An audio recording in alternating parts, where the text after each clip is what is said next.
Good Yantif. I know that we all feel tremendous sadness and sympathy for the people in West Florida who have been in the path of Hurricane Ian.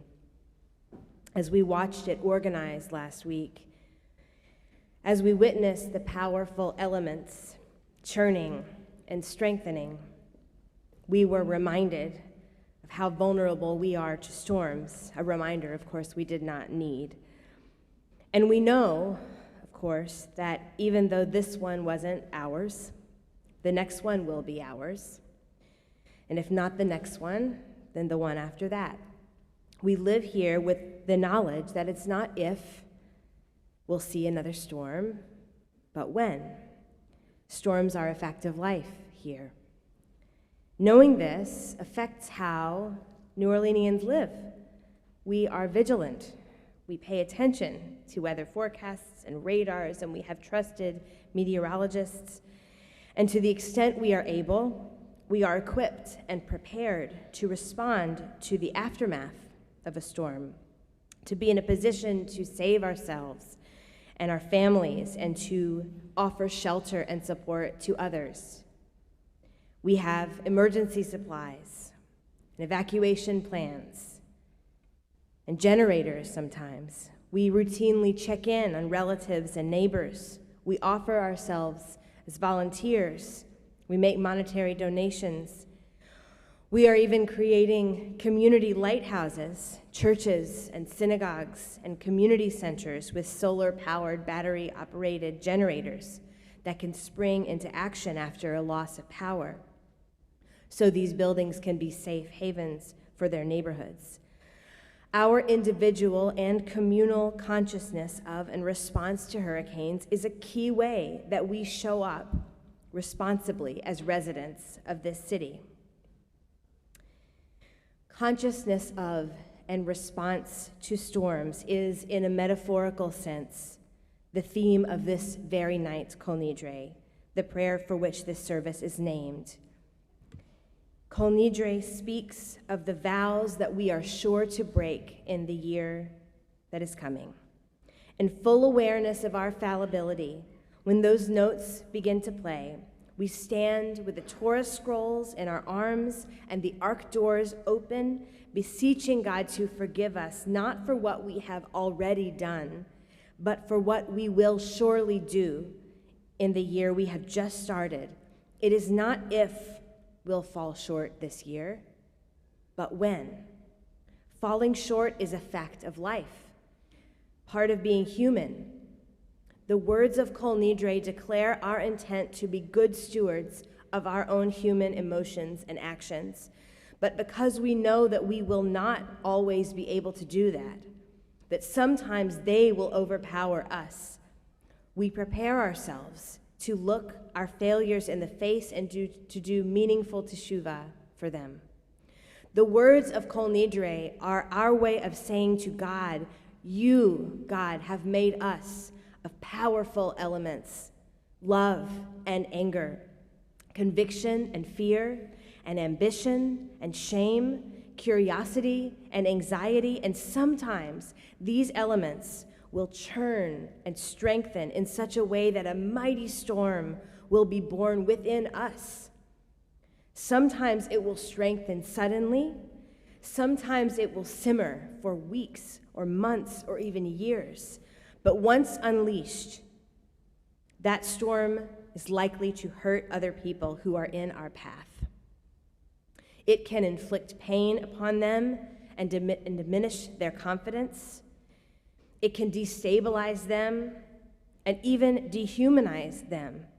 We will release these storms in our marriages and in our workplaces. We will release these storms upon strangers and upon acquaintances and upon people we love.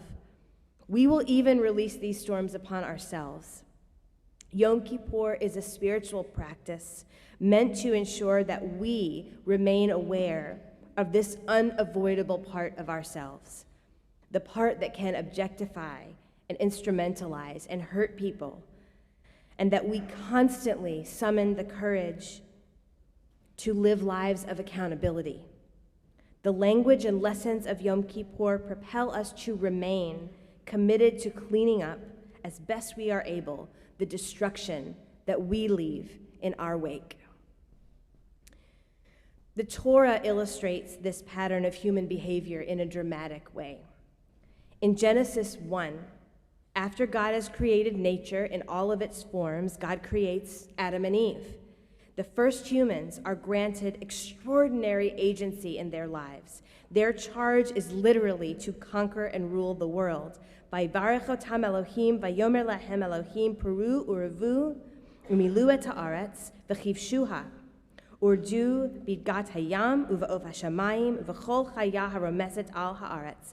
God blessed them, Adam and Eve, and said to them, be fruitful and multiply and rule the earth and master it and rule over the fish of the sea and the birds of the sky and all the animals that crawl upon the earth.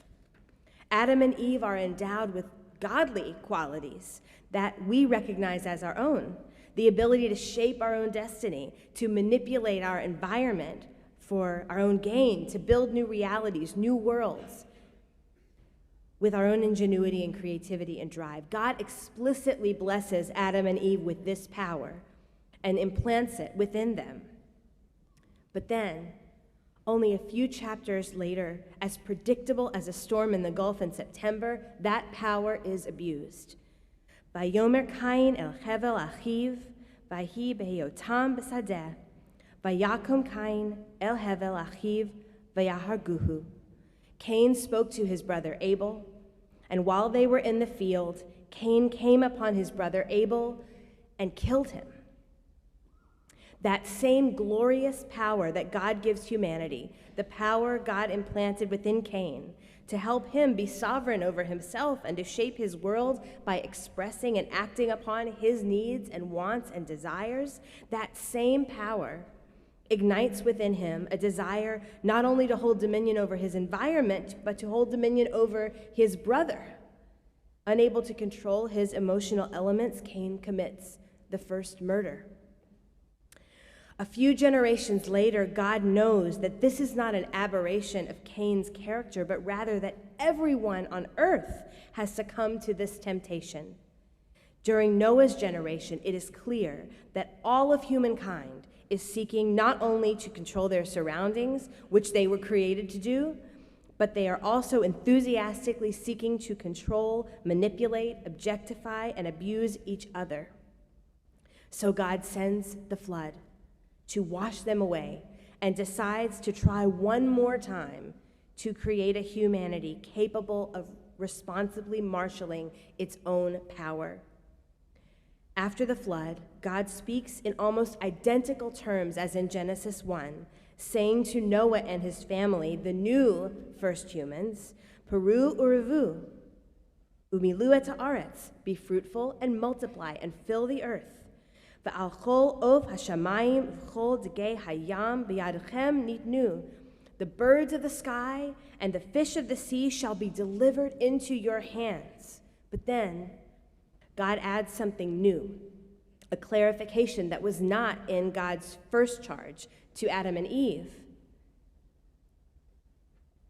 Shofech dam ha'adam be'adam damo yishafech, ki b'tselem Elohim asa et ha'adam. Whoever sheds human blood shall have his blood shed, because every human being is made in God's image. God, always learning and becoming along with us, realizes that the kind of agency and freedom that God has given humanity is going to constantly tempt them to afflict each other.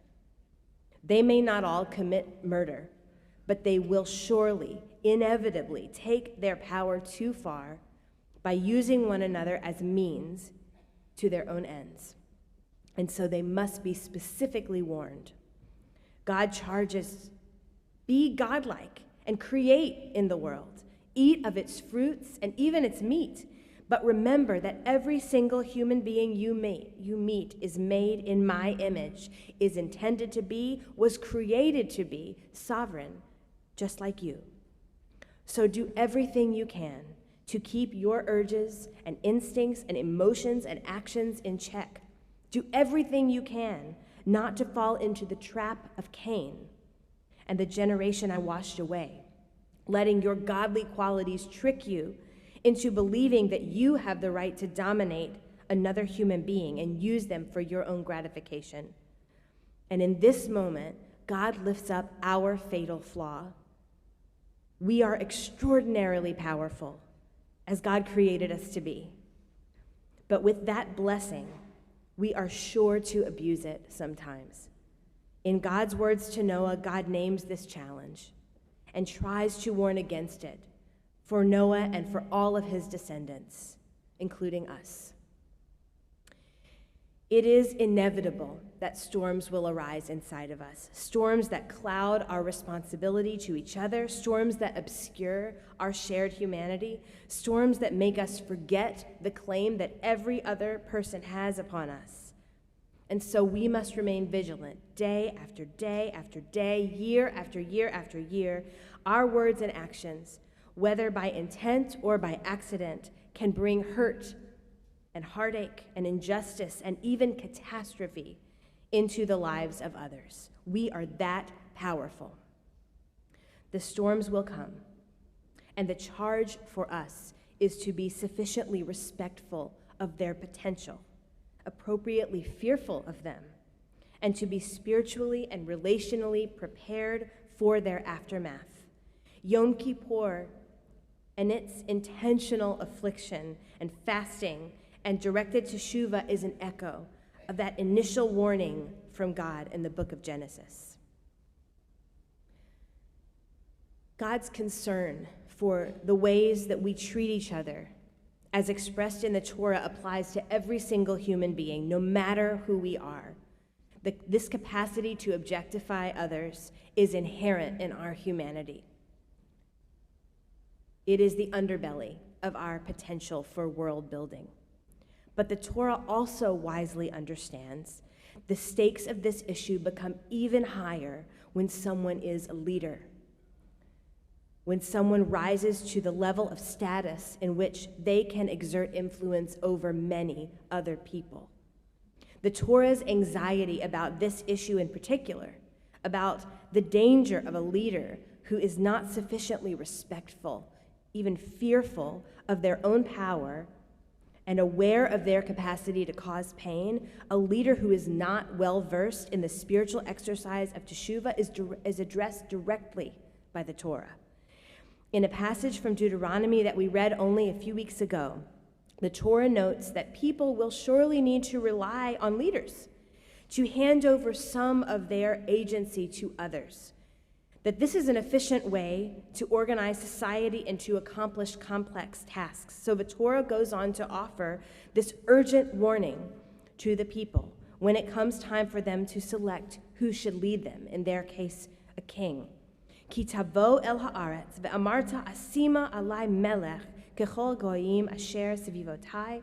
If after you have entered the land and you decide, I will set a king over me, as all the nations about me do, Rak lo yarbelo susim, velo yashiv et ha'am mitzrayma, leman harabot sus. That king shall not keep many horses, or send people back to Egypt to add to his horses. Velo yarbelo nashim, velo yasur levavo, v'chesef v'zahav lo yarbelo me'od. He should not have many wives, lest his heart go astray, nor should he amass silver and gold to excess. The concern here in Deuteronomy is that a king is not only endowed with his own God-given power, as we all are, but is endowed with political power, the ability to act not only as a private person, but as a head of state. A person with this much authority, who allows his indulgence in his own power to overtake him, who delights in the acquisition of excessive wealth and the exploitation of people, is a grave danger to the well-being of a society. If a regular citizen's storm impact is that of a tropical depression, the impact of a leader's storm is a Cat 5. The stakes are high in everyday life, and they're even higher when someone is a leader. So the selection of that leader should be made with this issue in mind. Deuteronomy says, How much humility does the person have in the face of their own potential power? That is the crucial question of the Torah. The passage continues, this passage from Deuteronomy, addressing ways that the king himself can mitigate his own expanding appetite for domination. When the king is seated in his royal throne, he shall have a copy of this teaching, this Torah, written for him on a scroll by the Levitical priests. Let it remain with him, and let him read of it all his life, so that he may learn to revere his God, to observe faithfully every word of this teaching, as well as these laws. Ulevilti rum levavo me'echav. Thus he will not act haughtily toward his fellows or deviate from this instruction to the right or to the left. The antidote put forth for this potential affliction by the Torah is that the king should study words of Torah. He should have these important lessons read to him every year of his life so that he understands his responsibility. And what he should understand specifically, first and foremost, is that he must not rum levavo me'echav, not allow his heart or his self-image to be raised above other people. That he must not forget God's warning from Genesis chapter 9, that every person is made in the image of God, and that his impulses to dominate them must be held in check and resisted with all his might, lest he follow in Cain's footsteps or those of a generation of the flood. According to our Torah, the leader who is not fearful of his own potential to abuse his own power, who does not understand the inevitability of that kind of fall, who is not prepared to guard against it and do teshuvah for it, that leader is a curse and a terror and a threat to the well-being of everyone. While in many ways and on many topics, our public discourse is toxic and counterproductive, it is hard to argue that we have not grown as a society around our understanding of these issues of power as they manifest in our personal and organizational lives and interactions. Well-intended leaders of integrity of all ages and stages of life in many different industries and venues have done and are doing hard work to understand the ways they have caused pain by exercising their power irresponsibly. Efforts toward teshuvah span every industry, from law firms to auto manufacturers to airlines to the NBA to rabbinical schools. Spurred by the powerful truth-telling of those who have suffered abuse, many organizations are working to change their cultures to be more supportive of those who are victimized by the unchecked storms of those in authority, people who have become intoxicated with their own power and have used it freely to objectify others. This progress is vital, holy work, and it must continue. And as we find ourselves in yet another election cycle, as public officials are vying for our attention and support, as authoritarian leaders around the world are rising to high office and clinging to it for years, their claims to power based precisely on the behaviors the Torah cautions against, we know we also have more work to do when it comes to selecting our modern day kings. Our public narrative around who makes a good leader is fraught with hypocrisies.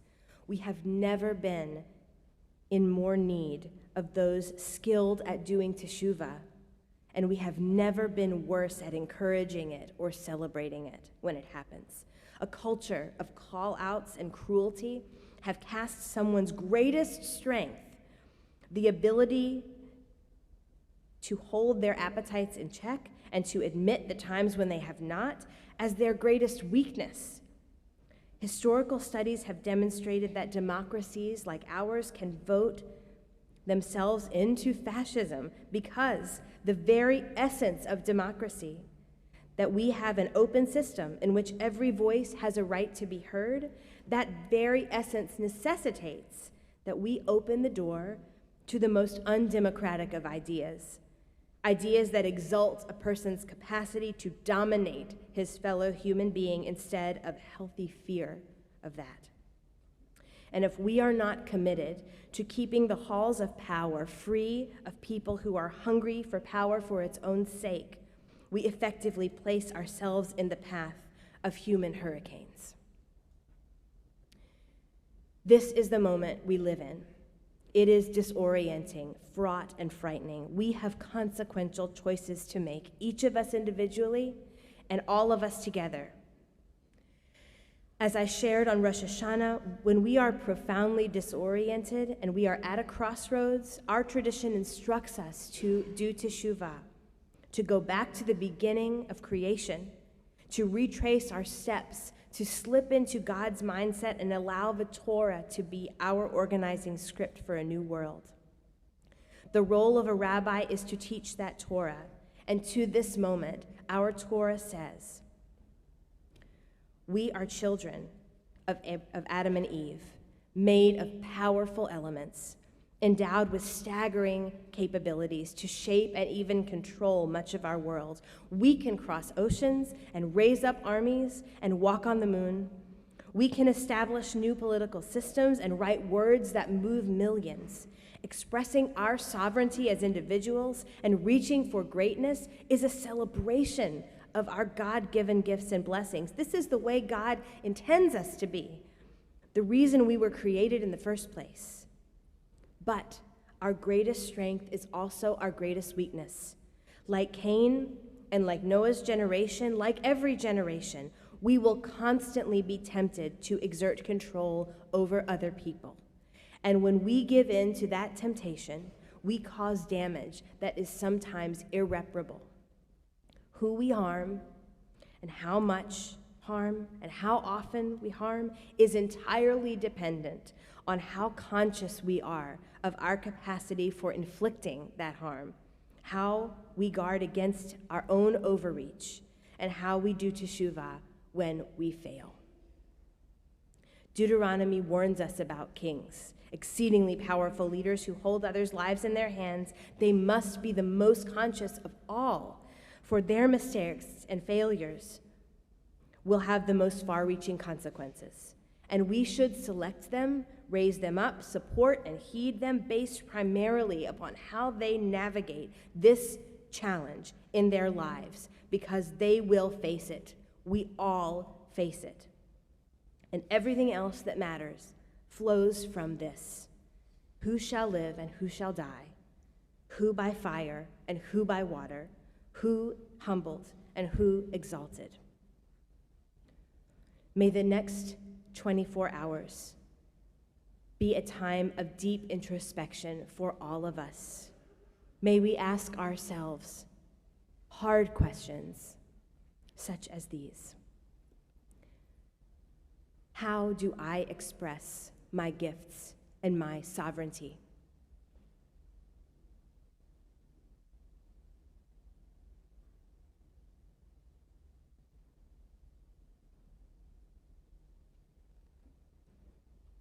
Whom have I hurt in that process? And how can I repair that hurt?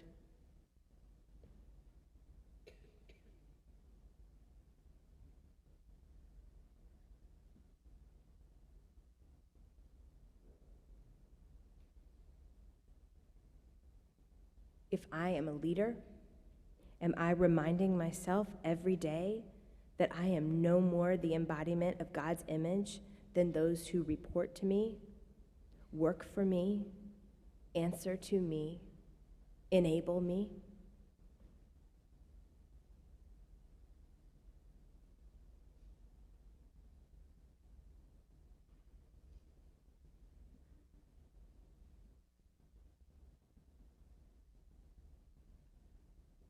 When I look to others to lead me, do I excuse behavior I would never tolerate in my partner or my boss or my neighbor or in myself?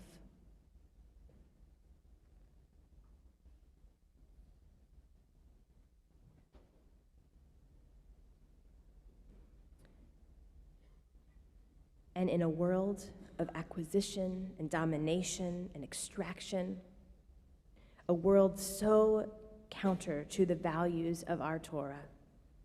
How can I use my life and my voice with every breath and every step to lift up not domination, but teshuvah as the ultimate act of strength, the ultimate expression of human power?